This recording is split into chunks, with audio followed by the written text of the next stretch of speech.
محمد صلى الله عليه وسلم.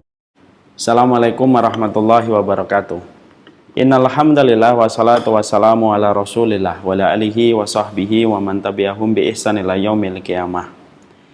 Kepada keluarga besar para penuntut ilmu yang hadir pada kesempatan sore kali ini, yang semoga Allah senantiasa ikhlaskan hati kita di dalam setiap ucapan kita, Allah luruskan perkataan kita, dan Allah tegakkan kebenaran di dalam setiap perbuatan kita.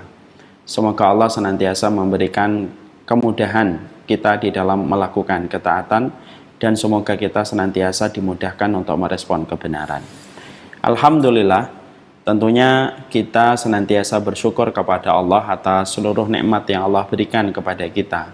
Terutama nikmat yang Allah berikan kepada kita, Allah tidak menuntut kepada kita apapun, kecuali adalah bagaimana kita senantiasa bersyukur kepadanya di dalam setiap urusan kehidupan kita. Allah itu tidak butuh kepada syukur kita, tetapi kitalah yang membutuhkan syukur untuk memberikan kualitas pada kehidupan kita. Faman syakara fa innama yashkuru li nafsih. Barang siapa yang bersyukur, maka pada dasarnya dia telah bersyukur kepada dirinya. Dan sesungguhnya siapapun yang telah bersyukur, maka dia telah memberikan kualitas pada apa yang dia lakukan pada kehidupan. Inilah yang menjadikan kita bersyukur. Karena tidak ada jalan bagi orang yang beriman, kecuali separuh jalannya ke surga terletak pada kesabaran, dan separuh perjalanan dia menuju ke akhirat terletak kepada kesyukuran yang dia berikan pada kehidupan. Allah menyempurnakan kita dengan semua kebutuhan yang Allah telah berikan kepada kita. Kita ini standarnya mudah bersyukur. Apabila syukur itu dengan melihat anugerah yang Allah telah berikan pada kehidupan kita. Syukur itu biasanya susah kalau standar kita bersyukur dengan melihat apa yang didapatkan oleh orang lain. Dan itulah yang menjadikan kita senantiasa menata hati kita. Kita bersyukur terhadap semua anugerah yang sudah Allah berikan pada kehidupan kita. Dan semoga kita senantiasa diberikan keberkahan di dalam setiap urusan kita. Amin insyaallah.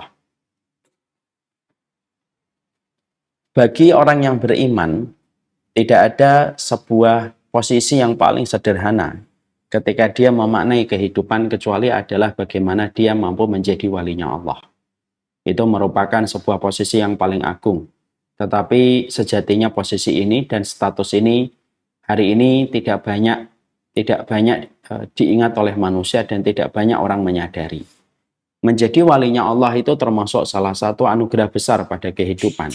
Karena siapapun yang telah menjadi walinya Allah, dia mendapatkan banyak keselamatan pada urusan dunianya.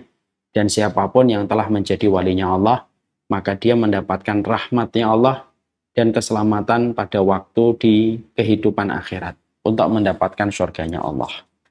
Menjadi walinya Allah itu sebenarnya bukan sesuatu yang mustahil, karena dalam setiap waktu selalu ada orang yang menjadi walinya Allah. Walaupun kita mungkin masih berdosa, walaupun kita mungkin masih melakukan banyak kekurangan, tapi kita tidak boleh untuk tidak bermimpi bahwasanya kita ingin menjadi walinya Allah dalam kehidupan.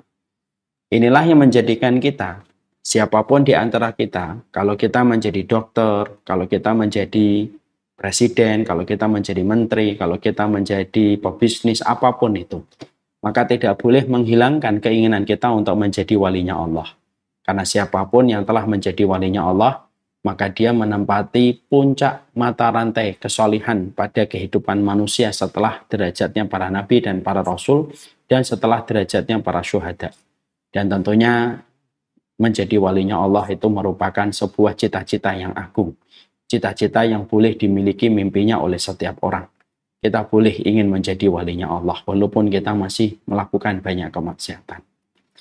Ketika kita menempatkan diri kita bahwasanya kita ingin menjadi walinya Allah, maka tidak ada aktivitas yang harus dilakukan sama orang yang ingin menjadi walinya Allah kecuali adalah bagaimana tindakannya dan perbuatannya itu sesuai dengan apa yang dicintai dan diridhai oleh Allah. Maka inilah yang menjadikan kita menangkap sebuah korelasi. Kenapa kita membahas kitab 40 karakteristik mereka yang dicintai oleh Allah? Karena kitab ini menyajikan kepada kita apa sih yang harus kita lakukan dari setiap perbuatan dan aktivitas yang kita kerjakan supaya betul-betul kita bisa mencapai dan meraih salah satu derajat yang kita mimpikan, yaitu menjadi walinya Allah. Maka ketika ingin menjadi walinya Allah, tentunya kita harus mengerti. Berarti kita harus mencintai siapapun yang dicintai oleh Allah, kita membenci siapapun yang dibenci oleh Allah, kita melakukan apapun yang dicintai oleh Allah. Sebagaimana kalau kita ingin mendapatkan derajat walinya Allah, kita harus membenci apapun yang dibenci oleh Allah.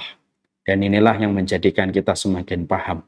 Menjadi walinya Allah itu sebuah perkara yang sangat indah, layak untuk dimiliki oleh siapapun, dan dimanapun mereka bisa untuk bisa menjadi walinya Allah, selama dia melakukan perbuatan-perbuatan yang dicintai oleh Allah Subhanahu wa Ta'ala. Maka kita membahas satu persatu, apa sih yang kita harus lakukan?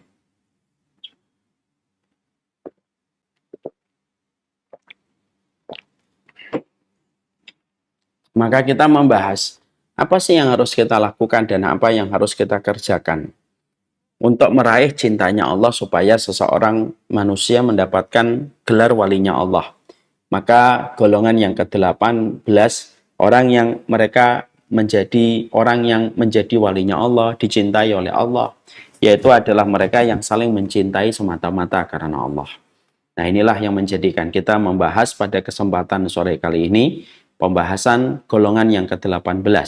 Orang yang menjadi walinya Allah, orang yang menjadi pecintanya Allah adalah mereka yang ketika bermuamalah, ketika mereka berinteraksi, ketika mereka menjalin hubungan hablum minan nas, mereka tidak ada sesuatu yang mendorong mereka berinteraksi dan bermuamalah, kecuali semata-mata dia bermuamalah dan berinteraksi dengan kerumunan manusia, baik tetangganya, sahabatnya, circle-nya. Tidak ada niat yang ada pada hatinya kecuali dia bersahabat dan dia berteman semata-mata karena Allah.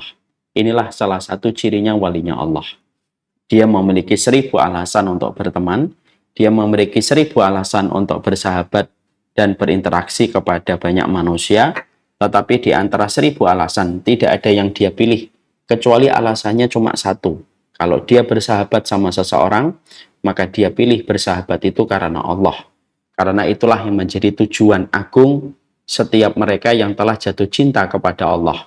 Perkataannya, perbuatannya, bahkan rasa cintanya dia kepada teman dan rasa sayangnya dia kepada sahabat, ataupun rasa sayangnya dia kepada satu keluarga, itu didasarkan karena Allah semata dan bukan karena alasan yang lainnya. Inilah yang menjadikan seseorang mendapatkan derajat kewalian kalau mereka sudah saling mencintai semata-mata karena Allah Subhanahu wa Ta'ala. Kita kemarin sudah membahas 2 kali pertemuan bagaimana muqaddimah tentang mencintai yang didasarkan kepada Allah Subhanahu wa Ta'ala. Sekarang kita akan mencoba untuk membahas lebih spesifik. Kalau kita mencintai karena Allah, karena ini merupakan sebuah perkara yang bisa menjadikan derajat seseorang itu menjadi walinya Allah. Ketika manusia itu bertemu, dia berkerumun, dia berinteraksi semata-mata karena Allah, dan dia betul-betul didasarkan karena kecintaan dia kepada Allah. Sekarang kita harus paham bahwasanya mencintai karena Allah itu memiliki sebuah komitmen dan pula sebuah kewajiban, dan tentunya ada konsekuensi yang harus dihadapi. Karena setiap orang bisa mengatakan dengan begitu mudah, saya mencintai kamu karena Allah. Tapi belum tentu konsekuensi dari kalimat itu mampu dia penuhi. Karena memang kalimat itu merupakan sebuah kalimat yang bukan hanya sekedar normatif, bukan kalimat yang sekedar official saja, tapi kalimat itu ada sebuah konsekuensi yang harus dipenuhi supaya seseorang betul-betul mampu mencintai seseorang karena Allah.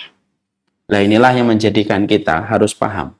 Ada sekitar 15 poin yang apabila kita mencintai seseorang karena Allah, maka ketika 15 poin ini kita penuhi satu persatu, maka kita akan mendapatkan kecintaan dari Allah, karena kita telah benar mencintai seseorang karena Allah. Dan di antara dahsyatnya dan agungnya perkara ketika kita mencintai seseorang karena Allah, maka orang itu akan mendapatkan naungan pada waktu hari kiamat. Ketika matahari didekatkan sejarak 1 mil, Dan tidak ada satupun naungan yang memberikan keteduhan kecuali naungan yang datang dari Allah. Dan salah satu di antara 7 orang yang mendapatkan naungan keteduhan itu adalah mereka yang ketika di dunia mereka berinteraksi, mereka berteman, mereka bersahabat. Tidak ada yang mendorong mereka kecuali karena Allah mereka berteman. Dan karena Allah mereka berinteraksi pada kehidupan mereka. Ini menunjukkan kepada kita, mencintai seorang mukmin karena Allah itu bukan perkara kecil, tapi dia perkara besar sekali. Di dalam riwayat yang lainnya, kita juga mendapati tentang sebuah penjelasan. Ketika Rasulullah SAW menyampaikan bahwasanya lahum manabir yaumal qiyamah yaqbituhumul anbiya war rusul. Orang yang dulunya ketika di dunia, mereka berteman, mereka berinteraksi, dan tidak ada yang mendorong mereka ketika berteman dan berinteraksi kecuali karena Allah, maka kelak pada waktu hari kiamat, Allah memberikan orang-orang yang mereka itu saling mencintai karena Allah, diberikan oleh Allah mimbar. Mimbar itu terbuat dari cahaya, yang membuat para nabi saja merasa iri dengan indahnya mimbar itu, dan tidaklah mimbar itu dibuat, lalu dihadirkan dengan begitu kesan yang sangat indah pada mimbar itu yang terbuat dari cahaya, kecuali mimbar itu diperuntukkan untuk siapa? Bukan untuk mereka yang sholat, bukan untuk mereka yang puasa, bukan untuk mereka yang sedekah, tapi untuk mereka yang dulunya ketika hidup di dunia, mereka betul-betul memiliki sebuah alasan di dalam mereka berinteraksi, ketika mereka berteman, ketika mereka bersahabat. Tidak ada yang mendorong mereka menjalin hubungan itu semuanya kecuali Allah. Sehingga mereka saling mencintai karena Allah. Yang asalnya mereka asing, yang asalnya mereka tidak kenal, lalu mereka bertemu karena Allah, lalu mereka menghiasi pertemanan mereka karena Allah, sampai akhirnya cinta yang mendasari pertemanan mereka diterima sama Allah. Maka kata Rasulullah, orang-orang itu dispesialkan oleh Allah. Orang-orang itu diistimewakan oleh Allah. Dan keistimewaannya adalah orang-orang itu mendapatkan mimbar. Mimbarnya bukan terbuat dari kayu, bukan pula terbuat dari besi, tapi mimbarnya terbuat dari cahaya. Anda bisa bayangkan mimbar terbuat dari cahaya. Mimbarnya dari cahaya, lalu membuat para nabi saja merasa iri dengan orang yang diberikan mimbar itu. Dan mimbar itu diberikan kepada mereka yang hatinya bersih. Dia punya 1000 alasan untuk mencintai seorang teman, mungkin karena pansos, mungkin karena terkenal, mungkin karena kaya, mungkin karena frekuensi bercandanya sama, tapi dia mencari teman dan menjalin persahabatan, bukan itu, tapi semata-mata karena Allah ketika dia menjalin persahabatan. Inilah yang termasuk salah satu amalan besar. Tidak kelihatan oleh kasat mata, tidak bisa dirasakan oleh panca indera, tapi ternyata begitu besar dinilai oleh Allah. Orang yang mereka bersahabat di atas muka bumi ini bukan karena alasan duniawi, tapi semata-mata karena alasan Allah. Inilah luar biasanya saling mencintai karena Allah. Ya, di tengah zaman hari ini yang semua orang itu memiliki bermacam-macam alasan ketika berteman. Ada yang karena pansos tadi saya sebutkan, ada yang karena temannya terkenal, ada pula yang karena temannya menjadi orang yang pintar, atau alasan-alasan duniawi yang lainnya. Dan orang yang telah memiliki hati yang bersih, maka dia mencintai seseorang hanya karena Allah semata. Sekarang mari kita lalu bedah. Kalau kita mencintai karena Allah, itu merupakan sebuah perkara yang di dalamnya ada komitmen, ada kewajiban, serta ada konsekuensi yang harus betul-betul kita penuhi supaya perasaan hati kita nanti dinilai oleh Allah dan mendapatkan keutamaan ketika kita pernah mencintai siapapun manusia karena Allah semata. Maka apa yang harus kita lakukan untuk membenarkan proses kita mencintai karena Allah? Ada 15 poin. Mari kita bahas nomor 1.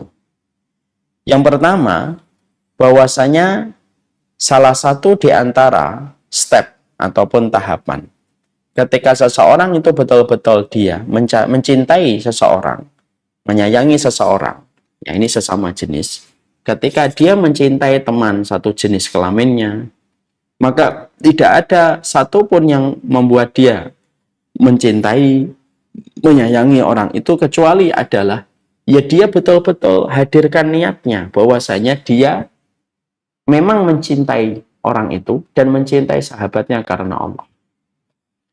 Jadi betul-betul dia menilik dan melihat secara internal pada hatinya. Apakah saya ini mencintai karena manusia ataukah saya mencintai karena Allah?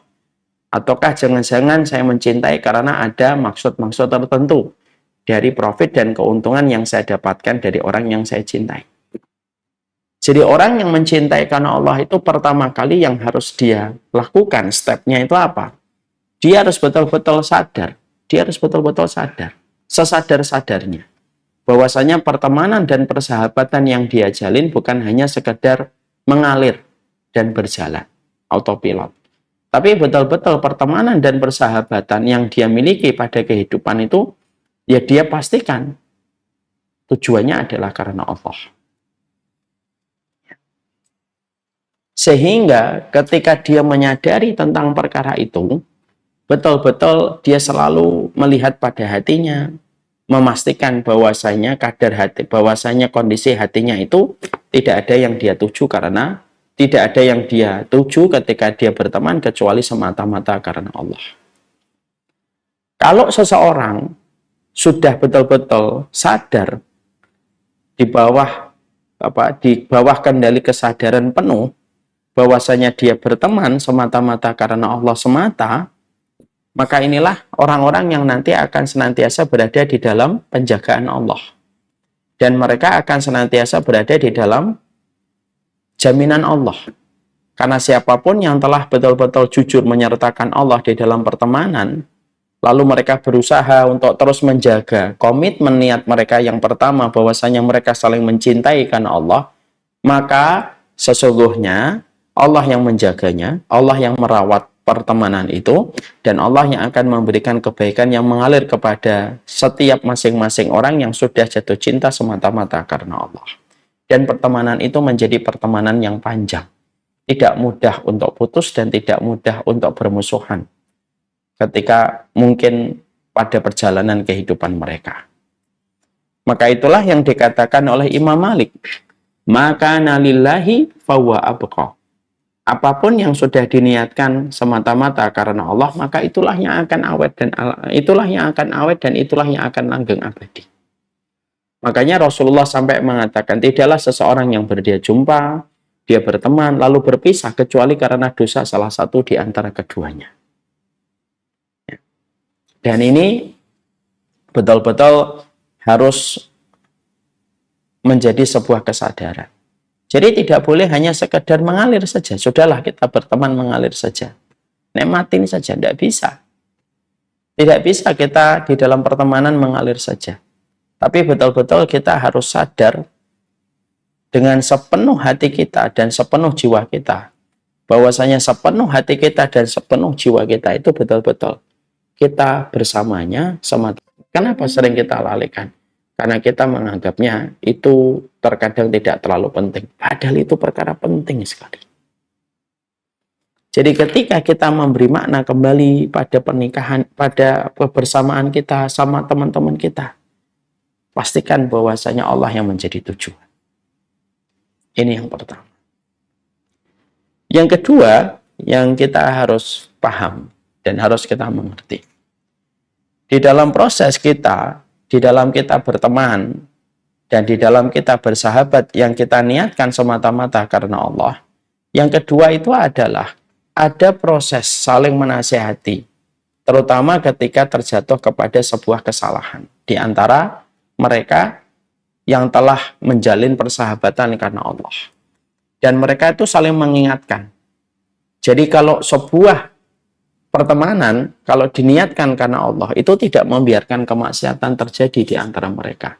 Tapi mereka itu saling menjaga dan mereka itu saling menarik. Makanya dalam bahasa Arab, sahib dengan sahib itu dekat. Sahib itu teman, sahib itu menarik. Karena apa kok kalimatnya berdekatan, sahib dengan sahib? Ya karena secara filosofnya, teman itu biasa menarik. Kalau temannya baik, yang menarik pada kebaikan. Kalau temannya buruk, menarik pada keburukan. Sahib, sahib. Makanya akhirnya salah satu pilar di dalam kita memaknai bahwasanya pertemanan ini sudah dicelup dengan celupan Allah yang menjadi tujuan di dalam pertemanan ini, maka mereka itu harus saling menasehati. Terutama ketika mereka terjatuh kepada salah satu kesalahan. Mungkin kamu bisa kamu bisa jujur apa adanya gitu. Kamu bisa ketawa, kamu bisa ngomong jorok gitu sama teman kamu itu.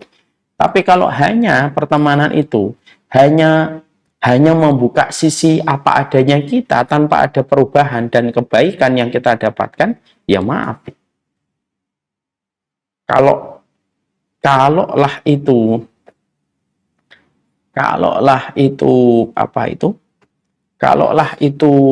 tidak jokesnya sama. Dan pertemanan yang didasarkan kepada hal semacam itu, ya boleh-boleh saja selama tidak membawa maksiat, tapi tidak bisa dikatakan pertemanan semacam itu pertemanan yang didasarkan karena Allah. Kenapa? Tidak ada proses kebaikan dan ketaatan dan saling menasihati di dalam kebaikan setelah mereka berjumpa dan memaknai pertemanan mereka. Memang kita akhirnya kita ngerasain, wah saya itu kalau sama kamu tuh apa adanya. Ya akhirnya apa adanya ya sebagaimana basicnya. Kalau apa adanya buruk ya tetap jadi buruk. Saya kalau ngomong sama kamu tuh ngomong apa saja itu nggak mikir saya. Nah, itu belum tentu itu baik. Belum tentu itu. Makanya itulah yang menjadikan kita akhirnya memahami bahwasanya pertemanan yang baik, yang didasarkan dan sudah dicelup atas nama Allah, setiap pertemanan yang sudah dicelupkan atas nama Allah, ada proses saling menasihati. Dan proses saling menasihati di antara teman-teman yang sudah saling berhubung karena Allah, proses saling menasihati itu bagaimana? Proses saling menasihati itu dengan dua komponen penting. Satu, yaitu dengan sabar. Dua, ketika menasihati dengan cara yang ini juga tidak boleh terpisah. Ini tidak boleh terpisah. Ya. Mari kita ambil sebuah kisah nyata dari kehidupan para sahabat untuk menggambarkan tentang masalah ini. Ada seorang sahabat Nabi yang dipersaudarakan oleh Nabi dengan Abu Darda. Salman Al-Farisi dengan Abu Darda. Ketika Rasulullah mempersaudarakan mereka di atas mahar keimanan, maka pada satu waktu Salman Al-Farisi mendengar. Dari istrinya Abu Darda bahwasanya Abu Darda sudah tidak tertarik lagi dengan dunia. Malamnya sholat malam, tidak pernah menjamah dirinya sebagai istrinya. Siangnya selalu puasa, dan itulah yang dilakukan. Sampai akhirnya istrinya Abu Darda merasa suaminya tidak lagi membutuhkan dirinya dan tidak ada lagi hajat kepada dirinya. Salman Al-Farisi ketika mendengar apa yang disampaikan istrinya Abu Darda, Ummu Darda, maka beliau berusaha untuk bertabayun, cek dan recheck, serta cross-check. Maka beliau, Salman Al-Farisi ini meminta izin. Salman Al-Farisi ini datang kepada Abu Darda dan meminta izin bahwasanya pada malam ini dia ingin bermalam di rumahnya Abu Darda. Tentunya Abu Darda mengizinkan karena Salman Al-Farisi adalah saudaranya yang dipersaudarakan Rasulullah kepada dirinya. Habis Isya, maka mereka pulang antara Salman Al-Farisi dengan Abu Darda. Ketika Salman Al-Farisi dengan Abu Darda pulang, baru sekejap mereka tertidur, baru sebentar di awal malam. Abu Darda yang belum tidur sebentar langsung bangun untuk ingin melaksanakan sholat. Pada saat itu Salman Al-Farisi sudah menunggu dalam kondisi terjaga. Ditarik tangannya Abu Darda, tidur. Lalu Abu Darda menjawab, saya pengen sholat, tidur dulu. Saya pengen sholat, iya tidur dulu. Akhirnya Abu Darda tidur. Baru sebentar tidur, bangun kembali. Kembali tangannya Salman Al-Farisi meraih tangannya Abu Darda, tidur. Saya mau sholat, iya tidur dulu. Tidur kembali. Dan itu berulang-ulang pada malam tersebut. Sampai jatuh pada sepertiga malam yang terakhir. Ketika jatuh pada sepertiga malam yang terakhir, pada saat itulah barulah Salman Al-Farisi membiarkan Abu Darda untuk sholat ketika memang malam merambah pada sepertiga malam. Pada saat itulah Abu Darda sholat malam, Salman Al-Farisi pun ikut sholat malam pada malam tersebut. Lalu subuh mereka menuju ke Masjid Nabawi, setelah itu mereka pulang. Dan ketika mereka pulang, maka pada saat itu Salman Al-Farisi disuguhi sarapan. Pada saat itulah Salman Al-Farisi ngajak Abu Darda, ayo makan, saya puasa. Makan, ayo saya puasa. Saya tidak makan kalau kamu tidak makan. Akhirnya Abu Darda ikut makan.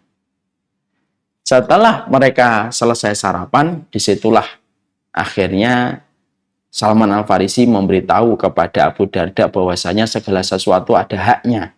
Dan kamu harus memberikan setiap segala sesuatu itu ada haknya masing-masing. Peristiwa ini sampai ke telinga Rasulullah. Dan perhatikan jawaban baginda Nabi Shallallahu Alaihi Wasallam. Nabi mengatakan wa inna li nafsika wa inna li rabbika alaika haqqan wa inna li nafsika alaika haqqan wa inna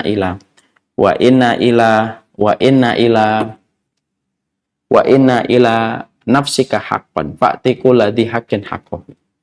Maka pada saat itulah yaitu Rasulullah berkomentar, sesungguhnya pada dirimu, sesungguhnya pada diri Allah, dirimu ada haknya, ada haknya. Sesungguhnya pada diri Allah kamu ada kewajibannya, pada keluargamu kamu ada kewajibannya, dan kepada dirimu kamu juga ada kewajibannya, dan berikanlah segala sesuatu sesuai dengan haknya masing-masing dan kewajibannya masing-masing.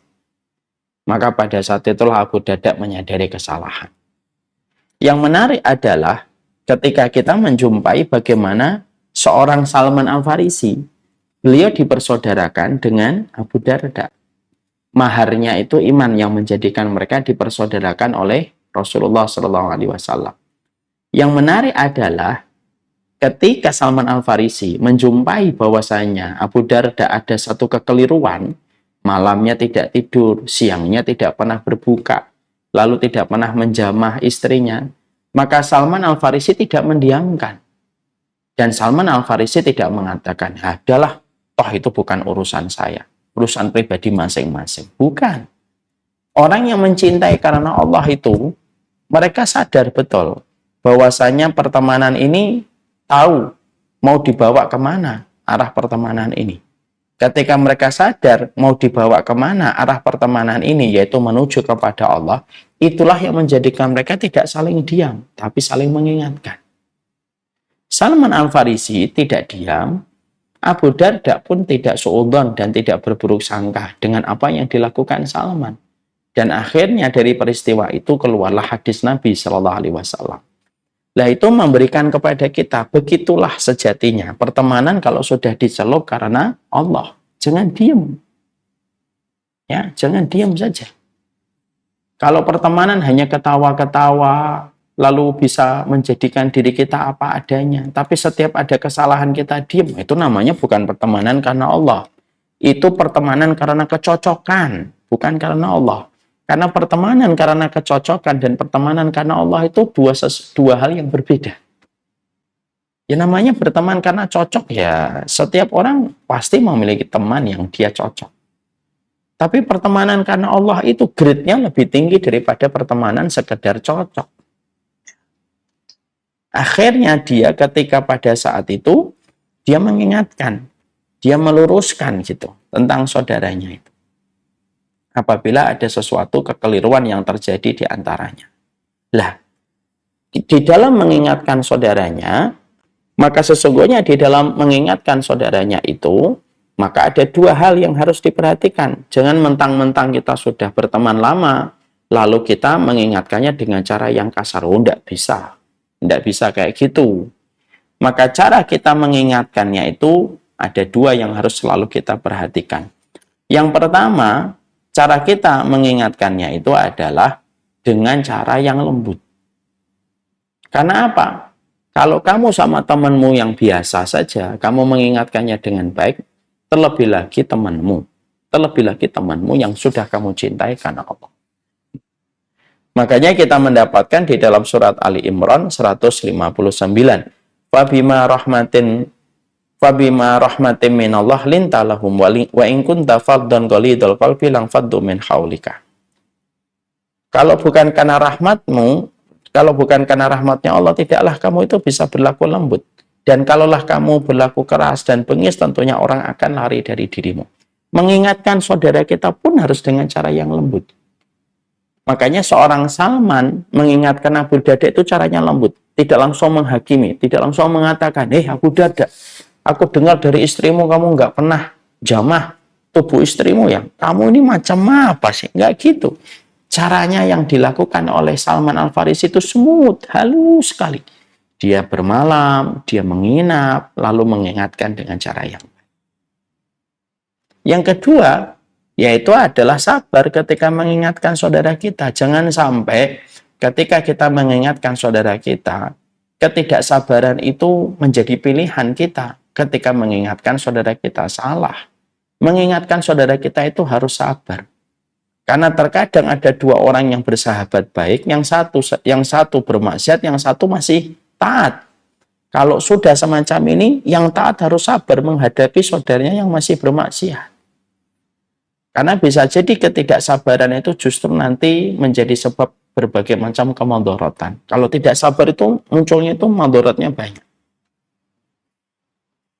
Unturnya madharatnya itu banyak. Saya akan sampaikan sebuah kisah nyata.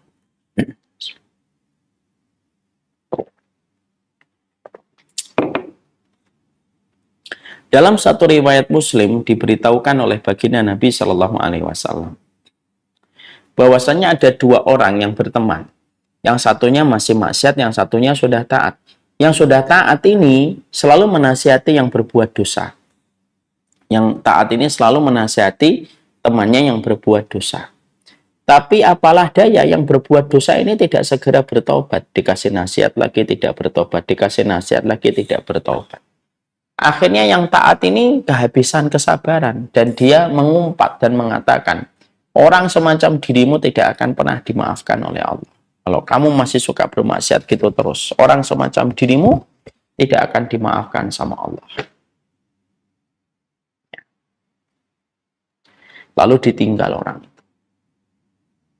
Orang ini, yang taat ini, telah berani sekali dia menyebutkan nama Allah dengan sifat yang Allah tidak pernah katakan itu kepada dirinya. Tidak mengampuni. Itu salah satu hal yang tidak pernah Allah katakan. Maka dia yang taat ini meninggalkan dan akhirnya tidak sabar. Yang berdosa akhirnya ditinggalkan temannya. Tidak lama setelah itu yang berdosa bertobat. Lalu yang taat juga telah meninggalkannya dan dua-duanya meninggal dunia. Ketika dua-duanya sudah meninggal dunia, dibangkitkan oleh Allah, disidang oleh Allah dua-duanya. Yang bertobat diterima taubatnya. Yang satunya yang taat yang tidak sabar menghadapi temannya yang berdosa itu ditanya sama Allah. Man dalladzi yata'alla Man dalladzi yata'alla alayya bi anni la aghfiru li fulanin. Siapa yang berani ngomong bahwasanya saya tidak pernah mengampuni dosanya hambaku? Yang taat itu berkata, saya ya Allah. Kamu telah lancang, aku hapuskan amal kebaikan. Artinya, disitulah kita akhirnya mengerti, disitulah kita akhirnya memahami betul. Butuh kesabaran.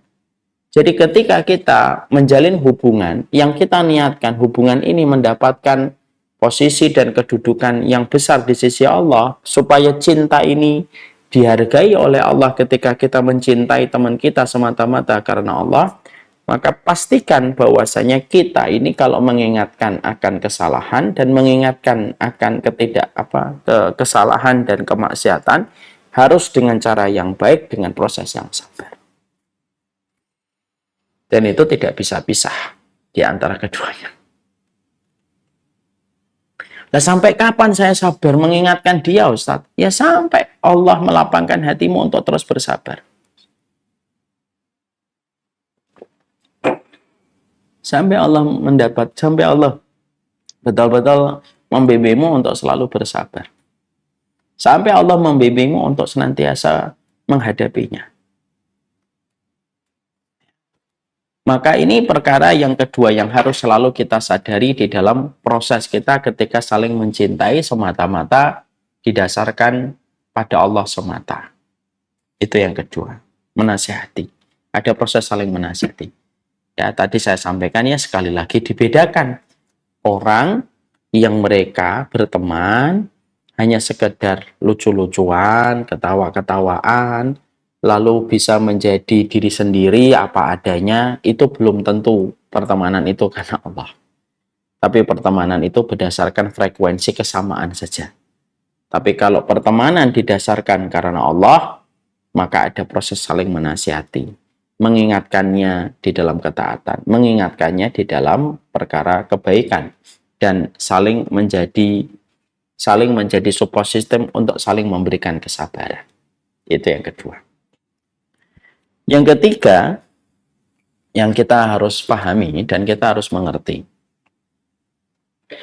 Di dalam proses kita ketika saling mencintai karena Allah, kita harus sadar bahwasanya orang yang kita cintai karena Allah ini bukan Rasul dan bukan pula malaikat yang tentunya bersih dari seluruh kesalahan.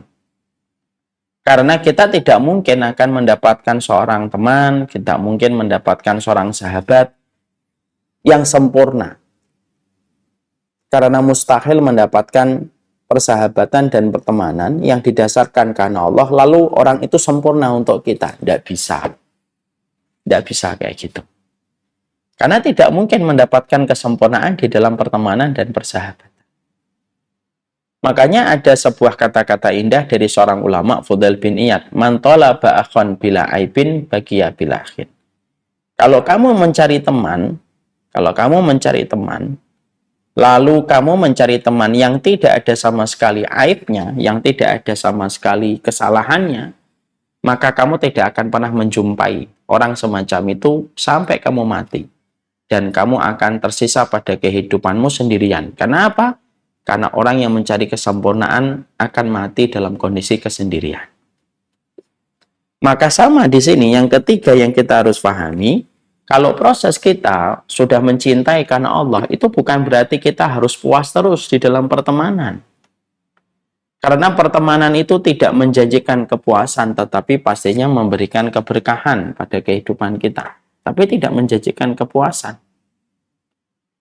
Makanya kita harus siap bahwasanya orang yang kita saling cintai karena Allah, selama dia memiliki sebuah niat, bahwasanya niat mereka itu adalah memperbaiki kehidupan, maka sesungguhnya kita ini harus bersabar sama orang-orang yang mereka juga ingin mendapatkan ridhonya Allah. Karena apa? Kita tidak akan menjumpai kesempurnaan. Karena memang pertemanan itu tidak menjanjikan kepuasan, tapi pasti memberikan keberkahan. Kita disuruh sabar sama kekurangan. Sebagaimana kita pun juga pasti memiliki kekurangan. Kita pasti memiliki noda, kita memiliki noktah yang menjadikan kita tidak sempurna. Jangan mengharapkan teman kita kayak Abu Bakar, kalau diri kita pun tidak sebagaimana Umar bin Khattab. Jangan mengharapkan teman kita kayak Umar bin Khattab kalau diri kita tidak sebagaimana Abu Bakar. Itu hal yang wajar kok. Jadi kalau kita berjumpa dan berteman karena Allah, itu bukan berarti sempurna. Bukan berarti kita senang terus dan berarti hati kita terjaga terus. Enggak. Terkadang kita akan menemukan kekecewaan. Atau sesuatu yang terkadang tidak sesuai dengan ekspektasi hati. Dan setiap kita nanti menjumpai ketidaksempurnaan, langsung kita tinggalkan, lalu langsung kita minggat, gitu. Ya kita sampai mati juga tidak ada yang bisa kita temenin, karena tidak ada yang sempurna manusia ini. Jadi orang kalau sudah betul-betul mencintai karena Allah, dia itu memiliki hati selapang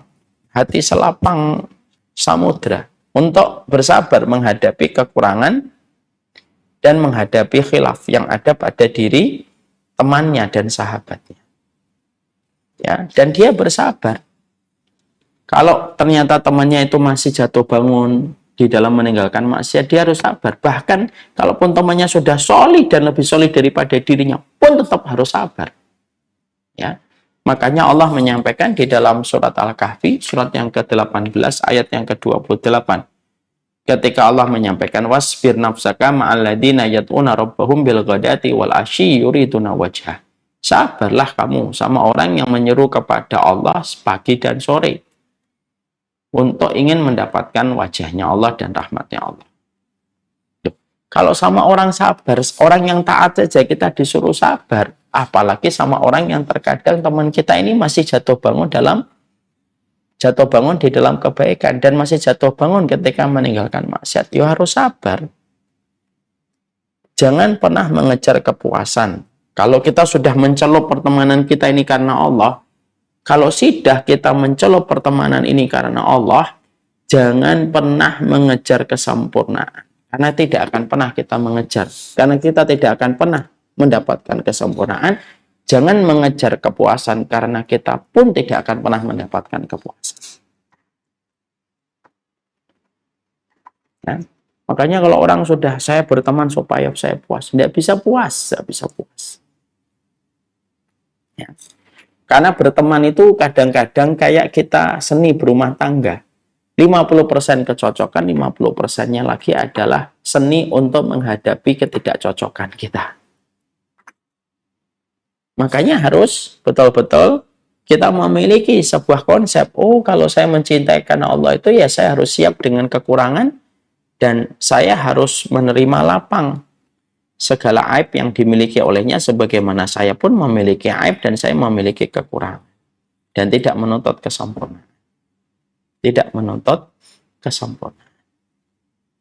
Tidak setiap pertemanan kita yang diniatkan karena Allah itu menjadikan kita puas terus. Belum tentu. Saya ambilkan sebuah contoh. Pada waktu habis perang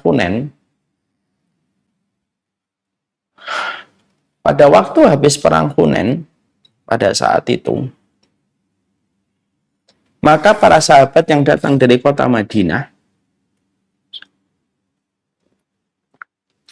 tidak mendapatkan ghanimah, Justru orang-orang mu'alaf yang datang dari kota Mekah yang baru saja masuk Islam, mereka mendapatkan pembagian harta ghanimah yang lebih banyak. Ya. Jadi mereka mendapatkan harta ghanimah yang lebih banyak.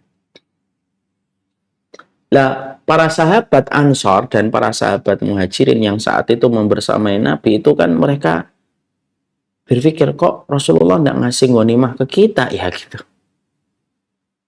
Tetapi justru orang-orang kabilah baru di kota Mekah malah mendapatkan ghanimah yang lebih banyak daripada ghanimah kita, daripada kita gitu. Padahal mereka baru masuk Islam.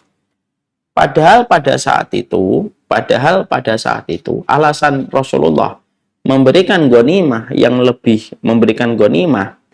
yaitu memberikan ghanimah kepada kabilah-kabilah kota Mekah karena mereka baru masuk Islam. Supaya supaya memantapkan mereka di dalam berislam. Lah, para sahabat ini sempat kecewa. Wah, kita nggak dapat ghanimah gitu.